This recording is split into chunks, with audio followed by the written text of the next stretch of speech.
Արմլու լրատվականի լավատեղյակ աղբյուրները փոխանցում են, որ գերլարված իրավիճակ է Ազգային ժողովում։ Բանն այն է, որ Ազգային ժողովի նախագահ Ալեն Սիմոնյանը հրաժարվում է խորհրդարանի հերթական նստաշրջանում ընդգրկել Ազգային ժողովի պաշտպանության և անվտանգության հարցերի մշտական հանձնաժողովի նախագահ Անդրանիկ Քոչարյանին ուղարկված 44-օրյա պատերազմի զեկույցը։ Ըստ մեր աղբյուրների, Սիմոնյանը Ազգային ժողովի քաղաքացիական պայմանագիր խմբակցության մոտ հայտարարել է, որ զեկույցի զեկուցման հետ կապված բոլոր ժամկետները սպառված են ու ըստ Ազգային ժողովի կանոնակարգի ինքն իրավունք չունի զեկույցը Ազգային ժողովի նստաշրջանում քննարկելու։ Նշենք, որ երեքշաբթի մեկնարկում է Ազգային ժողովի հերթական նստաշրջանը։ Հարցն ընդգրկված չէ օրակարգում։ Լավատեղյակ աղբյուրները փոխանցում են, որ տևական ժամանակ է Անդրանիկ Քոչարյանը լարված է, փրփրած Ազգային ժողովի միջանցքներում գոռգոռում է, հայտարարում, թե իրավունք չունի Սիմոնյանը նման քայլի դիմել, բայց Սիմոնյանն անդրդվելի է։ Իշխանական մեր աղբյուրները նշում են, որ Քոչարյանը հանգիստ իր տեղը չի նստելու, քանի որ իր նպատակը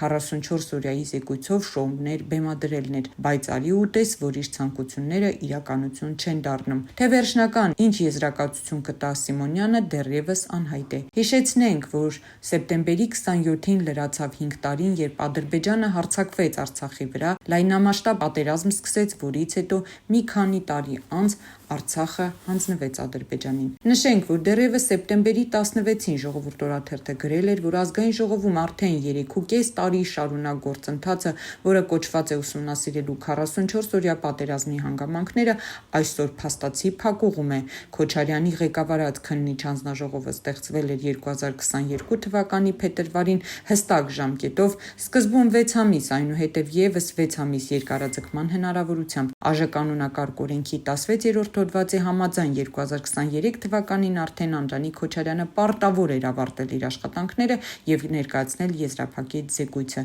սակայն Քոչարյանն անտեսել է օրենքի սահմանված ժամկետները։ Փաստացի 2023 թվականից հանձնաժողովն այլևս իրավական հիմքերով գոյություն չունի, բայց Քոչարյանը շարունակում է հանդես գալ որպես դրա ղեկավար և անգամ ճնշումներ գործադրել Ազգային ժողովի աշխատակազմի վրա։